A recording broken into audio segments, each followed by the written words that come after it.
Shalom Bapak Ibu yang terkasih, kembali berjumpa di Life Study, sebab orang yang berhenti belajar berhenti bertumbuh. Mari kita bersatu di dalam doa. Bapa yang baik, bicara kepada kami lewat kebenaran firman-Mu, lewat pembelajaran ini iman kami boleh diteguhkan. Dalam nama Tuhan Yesus kami berdoa, amin. Saudaraku, kita akan menyelesaikan Kisah Rasul pasal yang ke-15 ayat 22 sampai dengan 41. Maka akan selesai Kisah Rasul 15 pada kesempatan ini. Mari kita lihat dulu ayat ke-22. Maka rasul-rasul dan penatua-penatua beserta seluruh jemaat itu mengambil keputusan untuk memilih dari antara mereka, beberapa orang yang akan diutus ke Antiokhia bersama-sama dengan Paulus dan Barnabas, yaitu Yudas yang disebut Barsabas dan Silas. Keduanya adalah orang terpandang di antara saudara-saudara itu. Nah, jadi ketika konsili ini terjadi, para rasul dan pemimpin-pemimpin gereja saat itu bersidang memutuskan untuk mengirim orang dari Yerusalem untuk mendampingi Barnabas dan Paulus, ya, yang akan kembali ke Antiokhia. Apa itu Antiokhia? Yaitu pusat gereja non-Yahudi. Jadi saya ulangi lagi, di gereja mula-mula itu ada dua pusat gereja. Yang pertama pusat gereja untuk orang Yahudi di Yerusalem, tempat konsili ini diadakan. Yang kedua adalah pusat gereja untuk non-Yahudi atau di Antiokhia. Nah, jadi diutus dua orang ya, yang bernama Barsabas, Yudas yang disebut Barsabas, dan Silas sebagai saksi untuk mengokohkan bahwa betul gereja di Yerusalem menerima keberadaan gereja di Antiokhia. Supaya jemaat-jemaat di Antiokhia tidak lagi berpikir bahwa wah, aku ditolak nih, wah, aku dimusuhin nih gitu. Enggak ya, tetapi justru mereka merasa diterima ya. Nah, bahwa jemaat di Antiokhia adalah saudara bagi jemaat di Yerusalem. Mereka bukan orang asing, mereka adalah saudara. Nah, saudaraku, sekaligus juga utusan Yerusalem pasti ingin mengenal langsung dan melihat langsung. Ya, selama ini ada pengajar-pengajar dari Yerusalem yang gak diutus oleh gereja secara resmi. Pengajar-pengajar ini adalah orang-orang Yahudi yang mengikut Kristus, ikut ke Antiokhia lalu memaksakan mereka menyunat. Nah, tetapi sedangkan utusan gereja resmi belum melihat kondisi langsung seperti apa sih jemaat di Antiokhia. Nah, itu sebabnya kali ini dari gereja mengirimkan utusan resmi kepada jemaat di Antiokhia membawa surat ya. Dan ini akan menjadi sebuah nilai tambah sebagai surat resmi dari pusat gereja di Yerusalem. Sambil nanti keputusan akan dibacakan ya, di mana kita tahu semua mereka tidak perlu lagi disunat. Jadi mulai saat ini kami utusan resmi, kami kasih tahu inilah keputusan konsili gereja. Jadi kalau ada orang pihak-pihak luar lagi ya yang tidak resmi diutus lalu mengajarkan kamu harus disunat, itu nggak perlu dihiraukan, nggak perlu diikuti. Kira-kira seperti itu ya. Dan yang terpenting dari pengutusan dua wakil ini, Silas dan Barsabas, yaitu adalah mereka datang sebagai tanda pemeliharaan persekutuan di antara sesama orang kudus ya. Hal ini akan memupuk persaudaraan mereka yang terpisah oleh jarak. Apalagi dulu nggak ada Zoom, nggak ada WhatsApp, nggak ada telepon, nggak ada fax. Ini akan memupuk rasa persaudaraan. Mereka akan sadar, ya mereka banyak tapi mereka satu. Kita semua saudara. Dan yang diutus pun itu orang terpandang. Barsabas, yang kemungkinan besar, siapa Barsabas? Kalau kita ingat pelajaran kita Kisah Rasul 1, ada dua yang digadang-gadang untuk menggantikan Yudas Iskariot. Matias dan Barsabas. Nah, ini dia. Jadi dia ini orang terpandang. Akhirnya dibuang undi, yang terpilih Matias, tapi Barsabas tetap. Dia adalah anggota ke-70 murid yang tidak pernah meninggalkan Yesus sejak awal, dan Barsabas adalah orang-orang terpandang di gereja mula-mula karena kesetiaannya ya. Dan Silas ya, Mereka berdua dianggap terpandang dan bermanfaat membawa pesan tersebut. Oke, ayat 23 sampai 29 sekarang. Kepada mereka diserahkan surat yang bunyinya, salam dari rasul-rasul dan penatua-penatua, dari saudara-saudaramu kepada saudara-saudara di Antioquia, Syria, Kilikia yang berasal dari bangsa-bangsa lain. Kami telah mendengar bahwa ada beberapa orang di antara kami yang tiada mendapat pesan dari kami, telah menggelisahkan dan menggoyahkan hatimu dengan ajaran mereka. Sebab itu, dengan bulat hati kami telah memutuskan untuk memilih dan mengutus beberapa orang kepada kamu bersama-sama dengan Barnabas dan Paulus yang kami kasihi, yaitu dua orang yang telah mempertaruhkan nyawanya karena nama Tuhan kita Yesus Kristus. Maka kami telah mengutus Yudas dan Silas, yang dengan lisan akan menyampaikan pesan yang tertulis ini juga kepadamu. Sebab adalah keputusan Roh Kudus dan keputusan kami, supaya kepada kamu jangan ditanggungkan lagi lebih banyak beban daripada yang perlu ini. Apa itu yang perlu? Kamu harus menjauhkan diri dari makanan yang dipersembahkan kepada berhala, dari darah, dari daging binatang yang mati dicekik, dan dari percabulan. Jikalau kamu memelihara diri dari hal-hal ini, kamu berbuat baik. Sekianlah. Selamat. Ya. Nah, surat ini diawali dengan salam pengakuan, ya, bahwa pengikut Kristus non-Yahudi pun adalah saudara di dalam Tuhan. Jadi ini luar biasa, ya. Surat ini kan dari saudara-saudaramu kepada saudara-saudara di Antioquia.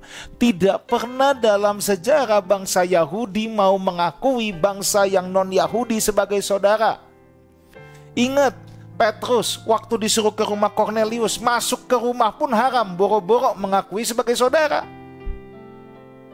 Tetapi dalam surat ini diakui kepada saudara-saudara di Antioquia dari saudara-saudaramu yang ada di Yerusalem. Ini luar biasa. Dengan pengakuan ini mereka mengakui bahwa bangsa lain itu berdiri sama tinggi, duduk sama rendah di dalam Kristus. Lalu mereka juga mengakui ada hal-hal yang menggelisahkan dan menyusahkan hati jemaat-jemaat non-Yahudi berkenaan dengan ajaran-ajaran yang memaksakan mereka untuk mengikuti hukum Musa, ya, dan adat istiadat Yahudi. Ya, ini yang disampaikan. Jadi mereka aware akan hal ini. Mereka sadar, ya, saudara-saudaranya agama dari bangsa non Yahudi ini mau diberatkan dengan hukum adat istiadat. Nah, dan para rasul juga menjelaskan bahwa pihak-pihak yang memaksakan hukum Musa kepada mereka, lihat ini, itu bukanlah utusan dari Yerusalem, ya. Itu bukan utusan dari Yerusalem. Itu kan ditegaskan. Jadi kalau ada orang yang mengajarkan kalian, ya, itu di ayat ke-24, ya. Kami telah mendengar bahwa ada beberapa orang di antara kami, memang dari Yerusalem, pengajar Yahudi, yang tiada mendapat pesan dari kami. Jadi mereka bukan utusan resmi. Dan kita juga gak pernah suruh mereka melakukan itu. Itu atas inisiatif mereka sendiri. Tiba-tiba datang maksa-maksa orang disunat dan mengikuti hukum-hukum Musa yang lainnya, hukum adat istiadat. Maka dalam surat ini para rasul menjelaskan, ya, pihak-pihak yang memaksakan itu bukan utusan para rasul. Dan para rasul pun kami tidak pernah mengajarkan dan memerintahkan seperti ini.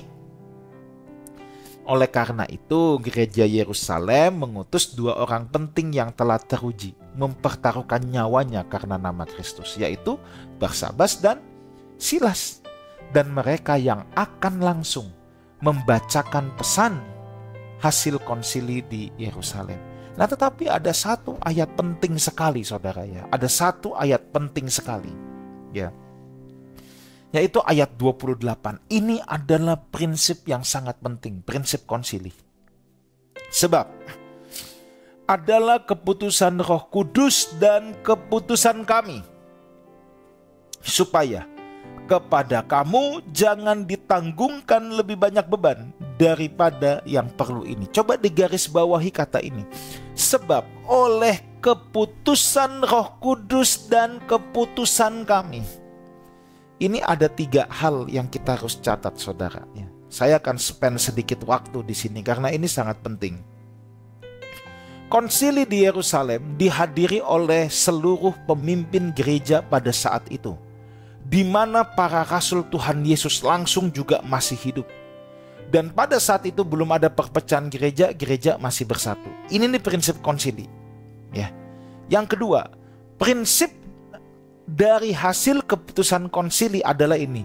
Oleh keputusan Roh Kudus dan keputusan kami, bukan perorangan. Keputusan Roh Kudus dan keputusan kami semua yang hadir di konsili. Berarti kita mempercayai bahwa putusan konsili itu mengandung campur tangan Tuhan, keputusan Roh Kudus dan keputusan bersama yang dihasilkan oleh konsili yang harus dihormati oleh setiap pihak. Karena ini bukan perorangan. Lalu, yang ketiga, ketika ada polemik mengenai ajaran pokok atau ajaran-ajaran pokok yang menjadi isu bersama, maka tidak boleh satu individu yang memutuskan menerapkan satu ajaran, tetapi harus secara bersama-sama, barulah dapat dikatakan oleh keputusan Roh Kudus dan oleh keputusan kami. Kenapa saya katakan ini sangat penting? Hari-hari ini, saudara, ya, ada banyak orang yang merasa pinternya keblinger, sampai hasil keputusan konsili pun dilawan, ya. Contoh yang paling banyak sekarang, kita harus ingat, perpecahan gereja pertama kali itu baru tahun 451 Masehi. Sebelum 451 semua gereja masih bersatu. Isu yang paling banyak diselewengkan hari ini adalah tentang Trinitas misalnya. Keilahian Yesus yang diganggu-ganggu. Ya. Ada oneness, ya, oneness. Oneness itu mengajarkan bahwa Yesus sama dengan Bapa, sama dengan Roh Kudus. Nah, ini kan jelas sudah ditolak oleh konsili, tapi masih aja ada gereja-gereja yang mengajarkan seperti ini. Tapi menurut saya ini kesalahan yang paling mild, yang paling kecil lah, ya, atau yang paling lemah, mild, paling lembut kesalahannya. Tapi salah juga, ya. Orang saleh itu harus benar, jangan saleh tapi salah, jangan, ya. Harus saleh tapi benar, ya. Nah, jadi ini yang pertama. Tapi ada yang kedua. Nah, ini yang udah mulai kurang ajar, merendahkan keilahian Yesus. Ini yang disebut dengan paham Arianisme, modernnya saksi Yehova. Ya, Bapa lebih besar dari Yesus. Yesus itu ciptaan mula-mula. Nah, ini kan ajaran saksi Yehova, saudara. Ya. Dan ini ada loh gereja-gereja yang mengajarkan seperti ini. Yang ketiga, ini yang paling parah, adopsionisme. Yesus itu manusia seutuhnya yang dilantik menjadi Tuhan. Nah, itu ya. Ini paham adopsionisme. Paham adopsionisme. Ini yang paling parah. Yesus itu nggak ada praeksistensi. Dia manusia biasa yang diisi logos, ya. Lalu dia dilantik jadi Tuhan. Ini jelas penyimpangan semua. Dan konsili di Nikea tahun 325, konsili Kalsedon 451, ini sudah melawan ini semua. Lalu kalau sekarang ada orang-orang yang merasa dirinya pintar terus bikin ajaran yang melawan hal ini, saudara, ya. Ya, sekarang saya mau tanya, you siapa? Jadi, saya harus dengan tegas menyatakan, jangan mendengarkan orang-orang mau seberapa pun terkenalnya dia, tapi kalau dia melawan hasil keputusan konsili yang telah disepakati oleh bapak-bapak gereja sejak semula, ya, terus dia tampil perorangan secara individu membuat ajaran sendiri, jangan didengarkan. Itu sudah pasti sesat. Bukan saya yang punya kuasa melabeli sesat, tapi konsili sejak zaman dulu sudah melabeli itu sebagai ajaran sesat. Ya.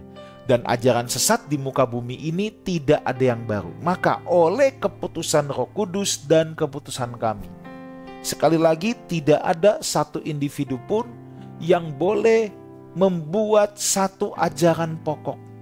Ya. Jangan merasa diri hebat lalu membuat sebuah ajaran pokok. Tidak bisa. Tidak bisa. Kita harus tunduk. Kita harus tunduk kepada konsili. Ya, karena itu memang ajaran yang benar sesuai Alkitab. Sekarang masa semua bapak-bapak gereja salah, cuman dia yang benar? Itu kan tidak mungkin, saudara. Ya. Nah, jadi ingat, kalau dalam konteks hari ini memang gereja itu kan sudah terpecah-pecah ya. Konsili itu mungkin sekarang itu seperti persekutuan gereja-gereja gitu. Nah, jadi kalau gereja Tuhan secara universal mengakui satu hal pokok, kita tidak boleh ganti-ganti. Contoh, Alkitab adalah firman Allah. Sudah, kanonnya ini 66 kitab. Umat Katolik plus Deuterokanonika, kita mesti mengakui dua-duanya. Ya. Tapi jangan ada yang ditambah-tambahkan lagi. Nanti Injil Thomas masuk, Injil Barnabas masuk, tidak bisa. Ya. Gereja sudah memutuskan hal itu oleh keputusan Roh Kudus dan keputusan kami. Oke, ayat 30-35 sekarang. Setelah berpamitan, Yudas dan Silas berangkat ke Antiokhia. Di situ mereka memanggil seluruh jemaat berkumpul, lalu menyerahkan surat itu kepada mereka. Setelah membaca surat itu, jemaat bersukacita karena isinya yang menghiburkan. Yudas dan Silas, yang adalah juga nabi, lama menasehati saudara-saudara itu, menguatkan hati mereka. Dan sesudah beberapa waktu keduanya tinggal di situ, saudara-saudara itu melepas mereka dalam damai untuk kembali kepada mereka yang mengutusnya. Tetapi Silas memutuskan untuk tinggal di situ.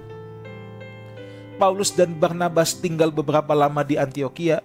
Mereka bersama-sama dengan banyak orang lain mengajar dan memberitakan firman Tuhan. Saudara, surat itu menghiburkan hati para jemaat di Antiokhia.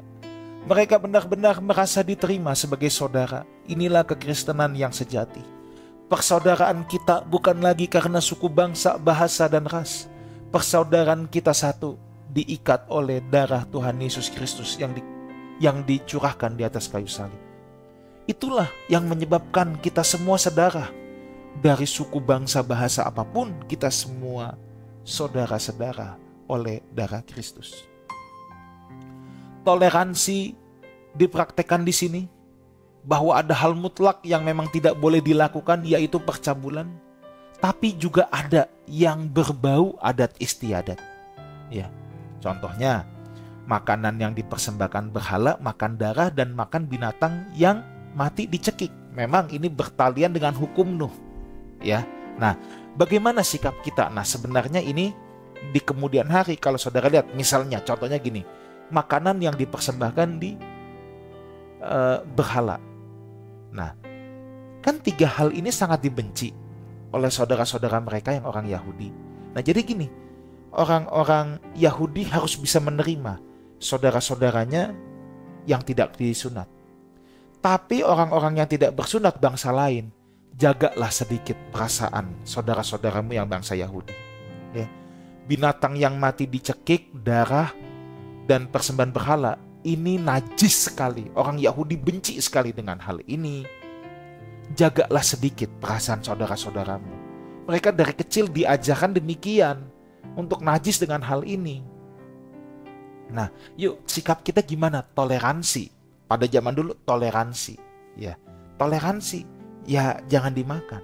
Nah, tapi nanti ketika kita membahas surat 1 Korintus ya, setelah kitab Roma nanti. Nah, konteks jemaat di Korintus itu beda lagi. Semua daging di pasar daging telah dipersembahkan kepada berhala. Gimana jadi? Ya, akhirnya Paulus berterus terang, berhala itu nggak ada. Ya. Tapi kalau ada orang yang lemah imannya, kamu jangan makan. Toh kita nggak makan juga nggak mati kok. Nah, jadi aplikasi kita kepada hari ini. Sampai hari ini kan kekristenan pun pro dan kontra, saudara, ya. Tentang makan darah, tentang makanan yang dipersembahkan kepada berhala. Orang Chinese habis disembayangin, ini boleh dimakan nggak? Sampai detik ini kan pro dan kontra, saudara, ya. Nah, jadi gimana sikap kita? Sikap kita adalah toleransi. Kalau di tempat umum kita nggak tahu orang-orang ini punya keberatan nurani atau tidak, sebaiknya jangan. Sekalipun menurut nurani kita, atau kita tahu berhala itu nggak ada kok, makan aja. Tapi kita tidak tahu siapa yang akan tersandung dengan sikap kita. Toh nggak makan juga nggak mati, emang makanan cuma itu doang. Beda lagi konteksnya kalau untuk kita nggak apa-apa, orang-orang di sekitar kita tahu persis mereka juga nggak punya keberatan nurani. Nah, ini kan beda. Tapi kalau dihadapkan dengan orang-orang yang punya keberatan nurani, baik non-Kristen maupun Kristen, akhirnya kita berdebat gara-gara ini. Ngapain sih berdebat karena urusan makanan? Lebih baik kita nggak makan, hormati. Nah, itu namanya toleransi, saudara, ya. Jadi ini luar biasa. Nah, tetapi dari dua orang yang diutus, Barsabas dan Silas, Barsabas kembali ke Yerusalem untuk menceritakan kepada saudara-saudara di Yerusalem hasil pengutusan mereka. Silas memutuskan untuk tinggal di sana. Nah, dan akhirnya Silas pergi bersama-sama dengan Paulus. Ayat 36-41 bagian terakhir. Tetapi beberapa waktu kemudian berkatalah Paulus kepada Barnabas, "Baiklah, kita kembali kepada saudara-saudara kita di setiap kota, di mana kita telah memberitakan firman Tuhan untuk melihat bagaimana keadaan mereka." Barnabas ingin membawa juga Yohanes yang disebut Markus. Nah, ini kan keponakannya. Ini anak dari yang punya rumah loteng Yerusalem di mana para rasul berkumpul, Maria. Tetapi Paulus dengan tegas berkata bahwa tidak baik membawa serta orang yang telah meninggalkan mereka di Pamfilia dan tidak mau turut bekerja bersama-sama dengan mereka. Hal itu menimbulkan perselisihan yang tajam sehingga mereka berpisah, dan Barnabas membawa Markus juga sertanya berlayar ke Siprus. Tetapi Paulus memilih Silas, dan sesudah diserahkan oleh saudara-saudara itu kepada kasih karunia Tuhan, berangkatlah ia mengelilingi Syria dan Kilikia sambil meneguhkan jemaat-jemaat di situ. Ada peristiwa yang tidak enak terjadi di sini antara Paulus dan Barnabas yang adalah bapak rohaninya Paulus atau mentornya. Ya, dikatakan mereka berselisih tajam. Ya, Barnabas mau bawa Markus yang adalah keponakannya. Kita ingat di pelajaran yang lalu bahwa Markus ini memang kekanak-kanakan. Saat udah susah sedikit, akhirnya dia putuskan dia pulang, dia tinggalin Barnabas dan Paulus. Rupanya ini yang membuat Paulus kesel banget. Ya. Tapi Barnabas ini entah karena keponakannya, tapi saya percaya ini bukan soal keponakan, saudara. Tapi Barnabas ini memang orang yang punya hati yang luas. Waktu Saulus masih ditolak, Paulus ditolak oleh semua orang, saudara-saudara seiman, Barnabas yang punya keluasan hati untuk menerima. Saya percaya gini, hati yang luas yang sama itu juga yang menyebabkan Barnabas tetap mau menerima Paulus. Barnabas ini luar biasa, ya. Hatinya luas, saudara. Bisa menerima kekurangan, kesalahan orang lain. Dia mengerti saat itu mungkin Markus masih kanak-kanak, Markus belum dewasa, Markus masih maunya enak. Tapi dia punya keluasan hati. Nah, Paulus yang masih belum begitu tua, saudara, ya, yang masih muda, yang masih menggebu-gebu, nggak bisa terima. Enak aja, dulu lu tinggalin kita, sekarang lu mau ikut lagi. Aku nggak mau. Orang-orang yang kayak gini, yang nggak punya komitmen. Nah, ini pasti dalihnya gitu, ya. Kita sering kan, ya, kalau di gereja itu kadang-kadang bisa ada perselisihan tajam. Yang ini jangan pelayanan lagi, dia nggak punya komitmen, maunya enak doang, dan lain sebagainya. Bener nggak dalihnya Paulus? Bener juga. Tapi bener nggak Barnabas? Nah, ini namanya lebih matang. Ya. Dia tahu Markus punya kesalahan, tapi dia punya hati yang luas untuk menampung kekurangan orang lain, menampung kesalahan orang lain, dan mempercayai kasih karunia Tuhan bisa mengubahkan. Ya. Akhirnya, nah, saudara lihat peta saudara lagi, ya. Ini sekarang kita membahas perjalanan kedua. Kalau di peta ini, jadi perjalanan Paulus kedua dimulai dari Yerusalem naik ke Antioquia. Nah, akhirnya Barnabas dengan Markus mengulangi perjalanan pertama, mereka berlayar ke Siprus. Kan kalau perjalanan pertama itu mereka berlayar ke Siprus, naik ke atas, muter sampai ke Kilikia. Nah, Paulus ambil jalan darat. Dia nggak ke kiri nyebrang berlayar, dia jalan darat ke atas langsung, Syria dan Kilikia. Tapi intinya Barnabas dan Paulus mengunjungi kota-kota di mana mereka pernah memberitakan Injil. Ya, memang sisi positifnya pertentangan keras ini akhirnya membuat Injil semakin tersebar luas. Tetapi gimana pun kita mesti mengakui perselisihan ini juga menunjukkan sikap Paulus yang masih muda, temperamental, emosional.